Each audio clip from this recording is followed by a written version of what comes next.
Hello my dear students, फिर से आप सभी का स्वागत है आपके अपने यूट्यूब चैनल न्यू जेकेटी में। डियर स्टूडेंट्स, आज की क्लास में हम लोग कक्षा 10th क्लास के भूगोल विषय से रिलेटेड स्वामित्व के आधार पर संसाधन कितने प्रकार होते हैं इसका अध्ययन करेंगे। तो चलिए डियर स्टूडेंट्स, देर न करते हम लोग वीडियो को स्टार्ट करते हैं।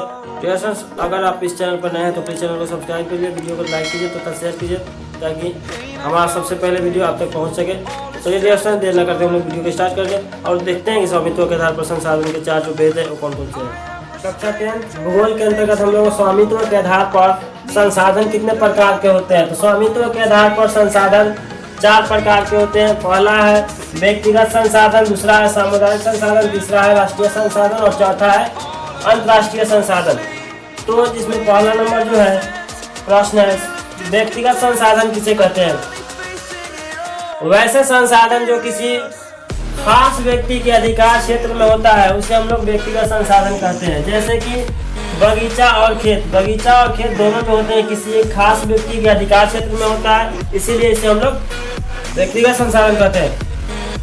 दूसरा नंबर जो मेरा क्वेश्चन है, सामुदायिक संसाधन किसे कहते हैं। सामुदायिक संसाधन किसे कहते हैं। वैसे संसाधन जो किसी समुदाय के स्वामित्व में होते हैं उसे सामुदायिक संसाधन कहते हैं।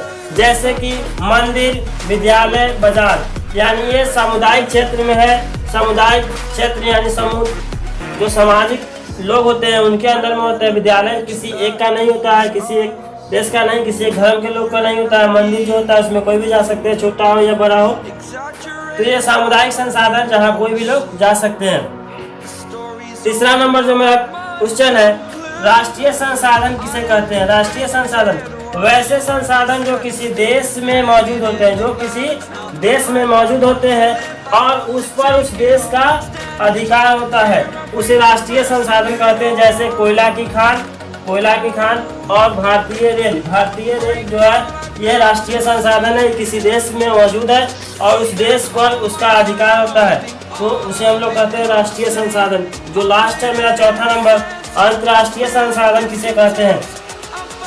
वैसे संसाधन जिस पर अंतर्राष्ट्रीय संस्था न इस देश का न उस देश का, जो मान लीजिए भारत का ये जो नक्शा है, इधर श्रीलंका बसता है, तो यहाँ श्रीलंका और ये जो दोनों के बीच का जो क्षेत्र होता है, ये अंतर्राष्ट्रीय अपमार्जक क्षेत्र कहलाता है, अपमार्जक आर्थिक क्षेत्र कहलाता है। तो उसी क्षेत्र की बात करेंगे हम लोग। वैसे संसाधन जिस पर अंतर्राष्ट्रीय संस्था द्वारा नियंत्रण रहता है उसे अंतर्राष्ट्रीय संसाधन कहते हैं। नोट देख लीजिए, यहाँ पे दो को नोट है।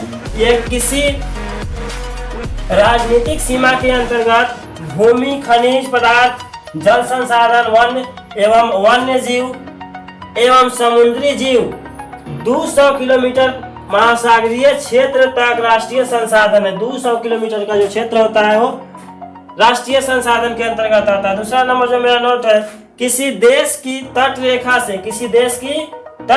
से 200 किलोमीटर की दूरी तक अपवर्जक आर्थिक क्षेत्र कहलाता है। अपवर्जक आर्थिक क्षेत्र के नाम से जाना जाता है। डियर स्टूडेंट्स, आज की क्लास में हम लोग जाना कि स्वामित्व के आधार पर संसाधन के जो चार भेद होते हैं वो कौन कौन से होते हैं।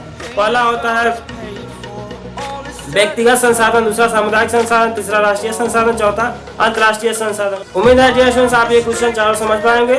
तो आज की क्लास में इतना ही, फिर मिलते हैं हम लोग अगले वीडियो में। तब तक के लिए धन्यवाद। जय हिंद।